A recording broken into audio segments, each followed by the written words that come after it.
یہ جو ترمیم what ever it was invalid ہے، انکانسٹیٹیوشنل ہے، کیونکہ اس کو بذریعہ قوت، بذریعہ دھمکیاں، بذریعہ یرغمال بنانے کے، بذریعہ لوگوں کو غائب کرنے کے، بذریعہ لالچ دینے کے، اس طریقے سے یہ حاصل کی گئی ہے۔ یہ فری ول سے نہیں حاصل کی۔ آئین اور قوانین کے بننے کا سب سے اہم جو نقطہ ہوتا ہے کہ وہ بالکل فری اور فیئر طریقے سے ہو۔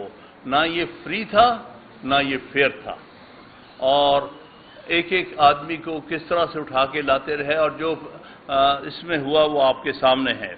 بہرحال وکیلوں نے ہمیشہ 75 سال میں یہ بات کہی کہ ہم اسی کو چیف جسٹس آف پاکستان مانیں گے جو کہ ویکنسی کے وقت سب سے سینئر موسٹ جج ہوگا، جس طرح یہاں پر جو ہے وہ منصور علی شاہ تھا۔ جب کبھی بھی یہ اصول توڑا گیا، اس سے قوم نے بھی اور عدلیہ میں بہت تباہی آئی۔ چاہے وہ 1954 میں انہوں نے ابو صالح محمد اکرم کو جو اگنور کر کے، جو سینئر موسٹ جج تھا فیڈرل کورٹ کا، اس کو اگنور کر کے اس کے جگہ منیر کو لائے۔ اس کے بعد جو منیر نے اس ملک کے ساتھ اور اس کے آئین کے ساتھ کھلواڑ کیا ہے وہ آپ سب جانتے ہیں۔ اسی طرح 1994 میں دوسری دفعہ توڑا گیا۔ اس وقت بھی پیپلز پارٹی کی حکومت تھی۔ یہ بہت باتیں کرتا ہے بلاول، لیکن اس کو نہیں پتا کہ بارہا پیپل پارٹی کے ہاتھوں کیا کچھ ہوا۔ ایک اچھا کام کیا تھا 18ویں ترمیم۔ یہی میں نے ان کو کہا کہ بھائی کوئی اچھا کام تم نے کیا تو اس کو مینٹین کر لو، اس کو آج کس کے حکم پر سارا تباہ کر رہے ہیں۔ ہمیشہ یہ کہتے تھے کھڑے ہو کے، یوسف رضا گیلانی جو ہے وہ کہتا تھا کہ جی میری پرائم منسٹرشپ میں 18ویں ترمیم آئی اور آئین ریسٹور ہو گیا۔ آج وہ رو رہا ہے، ہمارے سامنے رویا ہے، دیکھیں جی اس 18ویں ترمیم سے مجھے انہوں نے ریموو کر دیا تھا۔ اصل میں یہاں پر رونا یہ ہے، ایک کہتا ہے جو آج چیئرمین سینٹ بنا بیٹھا ہے، جو پرائم منسٹر تھا، کہ مجھے کیوں نکالا۔ دوسرا جو پرائم منسٹر تھا اور اس کو انہوں نے سپریم کورٹ نے فارغ کیا، وہ کہتا مجھے کیوں نکالا۔ اس لیے وہ کہتے ہیں ہم اس کے بدلے میں سارے ججز کو نکال دیں گے۔ یہ یوسف رضا گیلانی اور نواز شریف کے نکالے جانے کا بدلہ لیا جا رہا ہے ساری عدلیہ کے ساتھ۔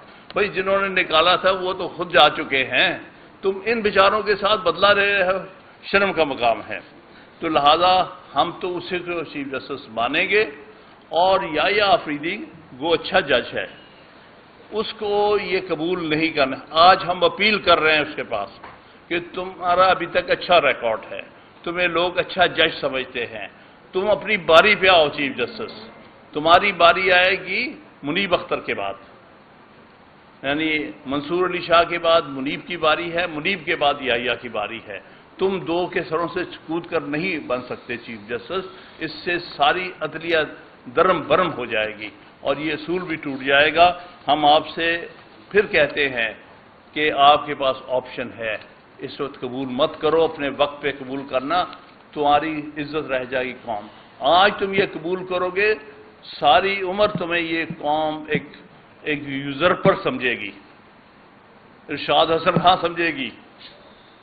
تو اس لیے اپنی عزت بچاؤ، اپنا نام بچاؤ، کوئی فرق نہیں پڑتا، سال کے لیے چیف جسٹس ہے، 3 سال کے لیے ہے۔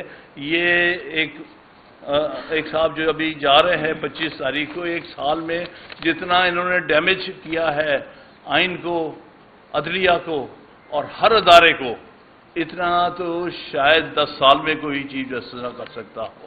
لہذا 1 سال ہو یا 3 سال ہو، کوئی فرق نہیں پڑتا۔ اگر نیک نامی سے جاؤ گے، اچھے الفاظ میں یاد کیے جاؤ گے۔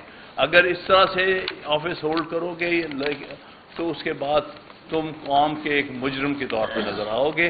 تو ہم یحییٰ آفریدی کو کہتے ہیں کہ خدارا آپ سے ہم اچھی توقعات رکھتے ہیں، آپ اس کو قبول مت کریں، تاکہ پھر جس کا حق ہے حقدار کو اس کا حق ملے۔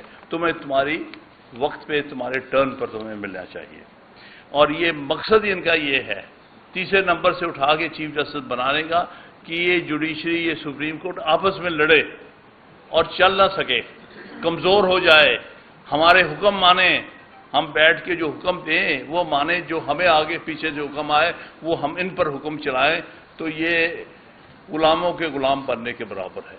اس لیے مت قبول کرو، یا تم سے ہم اچھی توقعات رکھتے ہیں، لیکن اگر تم کرو گے قبول، وکلا تمہیں کبھی نہیں قبول کریں گے وداؤٹ چیف جسٹس کے۔ دوسرا، یہ کانسٹیٹیوشنل بینچ کا آئیڈیا جو تھا یہ ہماری وکلا کی طرف سے ہمیشہ آیا تھا کہ اور بینچز کے ساتھ کانسٹیٹیوشن بینچ ہونا چاہیے جو کہ اوریجنل جورسڈکشن ایکسرسائز کرے سپریم کورٹ کی، آرٹیکل 184 اور 186 کی۔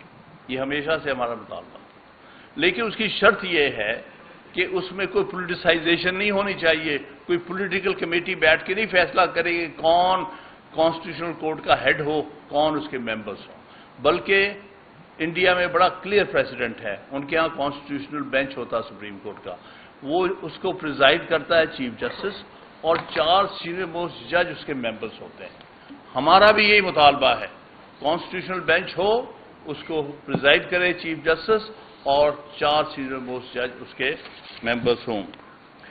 اس لیے ہم سمجھتے ہیں کہ یہ آئینی سو کالڈ آئینی ترمیم جو ہے وہ انویلڈ ہے، کیونکہ اس نے آئین کا بنیادی سٹرکچر ڈھانچہ ہلا کے رکھ دیا ہے، اس نے بنیادی فیچرز کو ختم کر دیا ہے، جن میں 2 بنیادی فیچرز ہیں جو کہ فل کورٹ سپریم کورٹ نے 2015 میں ڈسٹرکٹ بار ایسوسی ایشن راولپنڈی والے کیس میں کہے تھے۔ ان میں سے 2 جو بنیادی فیچرز ہیں، انڈیپینڈنس آف جوڈیشری، اس پر کوئی کمپرومائز نہیں ہو سکتا آئین میکنگ میں، اور دوسرا سیپریشن آف پاورز، کوئی کام نہیں ہے ایگزیکٹو کا، پارلیمنٹ کا، کہ وہ ججز ہائی کورٹ یا سپریم کورٹ کے اپوائنٹ کرے اور کسی ایسی کمیٹی پہ بیٹھی ہو جو یہ فیصلہ کرے کہ سی جے پی کس کو ہونا چاہیے۔ جو باتیں کر رہے ہیں ان کی شکلیں دیکھو، نہ ان کو قانون کا پتہ، نہ آئین کا پتہ، اور نہ ان کو پتہ کہ ہم نے کرنا کیا ہے، ان کو صرف آرڈرز کا پتہ ہے جو پیچھے سے آتے ہیں کہ بھائی اس کو نہیں کرنا، اس کو کر دینا، تاکہ وہ زیادہ آسانی سے ہمارے ہاتھ میں کھیلیں گے، اور یہ کہتے ہیں کہ ہم پارلیمنٹیرین ہیں۔ شرم کا مقام ہے، تم صرف ایک شرمناک تمہارا رول ہے۔ دوسری بات، یہ چیف جسٹس جو جا رہا ہے، میں اس کے نام کے ساتھ قاضی نہیں لگانا، وہ فائز عیسیٰ جو بھی اس کا نام، یہ پاکستان کی تاریخ کا بدترین چیف جسٹس تھا، جس نے میکسیمم نقصان پہنچایا ہے عدلیہ کو اور آئین کو، آئین کی اور عدلیہ کی تباہی کر کے جا رہا ہے یہ شخص۔ ایک تو ہمارا اپیل ہے آپ سب سے، ساری بار ایسوسی ایشن سے اپیل کرتا ہوں، اور جناب یہ میسج ہمارے اسد منظور بٹ صاحب پہنچائیں گے سارے پنجاب میں، اور ہمارے دوست سندھ میں، کے پی میں، بلوچستان پہنچا رہے ہیں۔ 25 تاریخ کو جو اس کا آخری دن ہے، ہم یوم نجات منائیں گے، ساری بار یوم نجات منائیں گے اس دن۔ ایک خبیث، ایک غیر آئینی حرکتیں کرنے والا، یہ ترمیم ہو ہی نہیں سکتی تھی جب تک یہ فلور کراسنگ کا دروازہ نہ کھولتا۔ اس نے جان بوجھ کے ہارس ٹریڈنگ اور فلور کراسنگ کا دروازہ کھولا، 63A کی انٹرپریٹیشن بدل کے رستہ دیا کہ جاؤ آپ زبردستی اٹھا لو، اب خرید و فروخت کرو، آپ اپنی پارٹی کے خلاف ووٹ حاصل کرو۔ یہ ساری چیز اس نے دیدہ دانستہ طور پر ان قوتوں کے ساتھ مل کر جو اس ملک میں آئین کا جنازہ نکالنا چاہتے ہیں اور عدلیہ کی ختم کرنا چاہتے ہیں، لہذا کاش تم اتنا نقصان کر کے نہ جاتے، ہمیں اتنا بڑا یوم نجات نہ منانا پڑتا، لیکن یہ قوم کے لیے بہت اہم دن ہے 25 تاریخ، جس دن ایک بہت ہی غلط قسم کا چیف جسٹس ہماری جان چھوڑ رہا ہے، لیکن پیچھے جو لیگیسی چھوڑ کے جا رہا ہے وہ بڑی خوفناک ہے، جس کے لیے ہمیں پتہ نہیں کتنا عرصہ کام کرنا پڑے۔ کسی نے مجھ سے پوچھا تھا کہ آئین سے آپ کیا کر لیں گے؟